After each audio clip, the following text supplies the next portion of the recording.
I'm Oh, hang on, I forgot to start it. I'm sorry. You ready? This is Ron Johnson for Utah Paranormal Bigfoot Files, and we are at Jason Hanes in his travel trailer, and he is going to talk about a encounter or sighting that he had of a Sasquatch on the side of the road in Carbon County, Utah. Uh, if you'd like to tell us a little bit about yourself and what happened. Let's see, I'm Jason, and I'm currently 55 and I'm retired.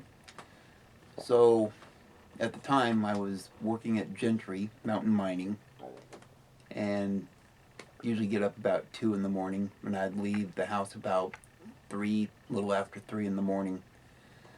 So on this particular day, I was working a day shift, and got in the truck, heading to work, and about down around Sea Canyon turnoff, there's a green sign, and I saw something that was black. It did not look like a human. You could tell it wasn't a human. He was about 7 foot, 7.5 feet, and by the time it dawned on me, I had stopped the truck about maybe 100 meters away from this sign.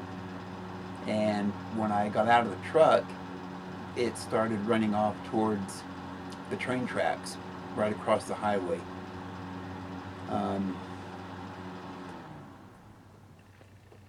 It didn't dawn on me I just saw a Sasquatch or a Bigfoot.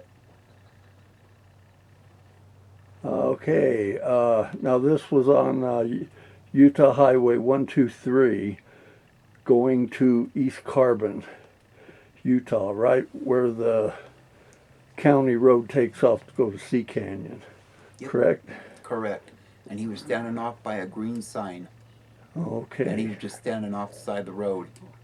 Yeah, I've done numerous interviews with people that have seen them just a little further up the highway from where you saw yours.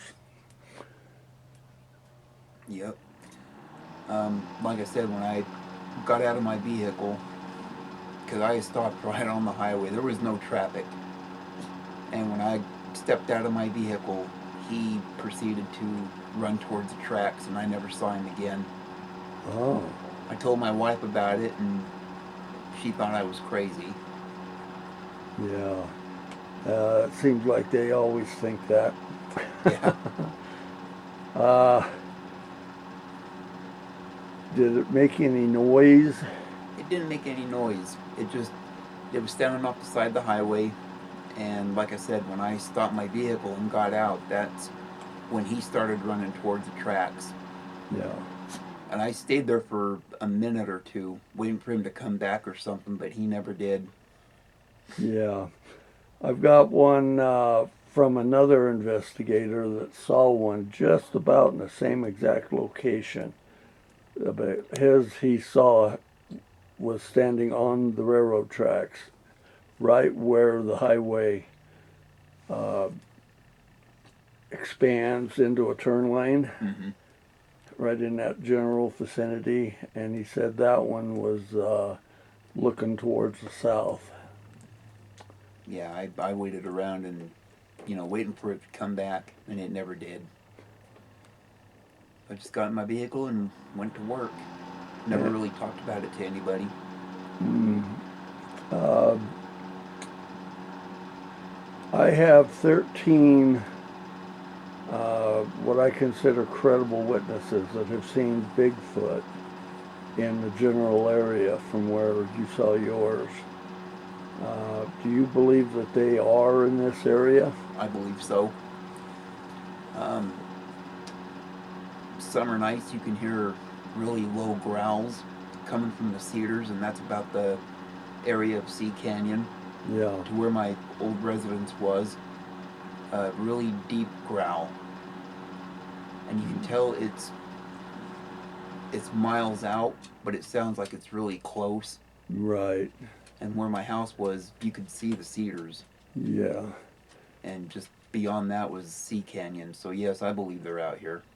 Yes, I used to do ghost hunting, conduct EVP sessions, and I went out to the old Geneva Mine Complex about 1:30 in the morning, and had that happen to me. I got in there about halfway down the hallway, and I heard something screaming up on the side of the mountain. It's very, very close. And I just decided to end it right there. Yep, you can hear growls. Yeah. It's not every night. You know, every once in a while, about 1:32 in the morning, you could hear a growl, and it's Yeah. a deep growl. And this is just outside of East Carbon, right? Yes. So where my house was at, I was living on Second West, and my bedroom window, you can look out that window and see the mountains where right around Sea Canyon is, and that's where the growls would come from. Okay. Yeah, there's a lot of activity over in that area. I got a lot of documented sightings from over there. And I got one in particular that's very interesting that made a growling noise. A lady in Sunnyside. I can't give her name, but she was woke up by a noise, and she got up and went out and looked out the window, and there was one peeking in the window at her, and she didn't know what to do. She called her next door neighbor, and they came over and calmed her down. But yeah, it's a very good area. You know, we're in close proximity to the Skinwalker Ranch. It's just basically on the other side of the Mountain. Foot Cliffs. Do you think this has any ties to do with the Skinwalker It could. and the legend? It could. You know, we've got a lot of history of Indians in this area, Yeah, so it wouldn't surprise me. yeah. There's a big presence of Indians up and down the canyon and the wash. Yep. You know, up Sunnyside Canyon, we've got Indian petroglyphs. Yeah. There was petroglyphs at the mine I used to work at. Yeah, even on the cliffs around East Carbon, up, you know, when you hike up to them, you can find petroglyphs up there. Yep. Okay. Okay, we're going to end this, and I want to thank you, Jason, for talking about it. Thank you.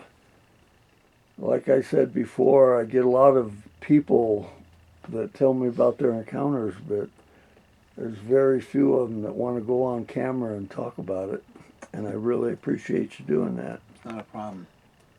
Okay, and this is Ron Johnson for Utah Paranormal Files, and we will catch you later. Goodbye.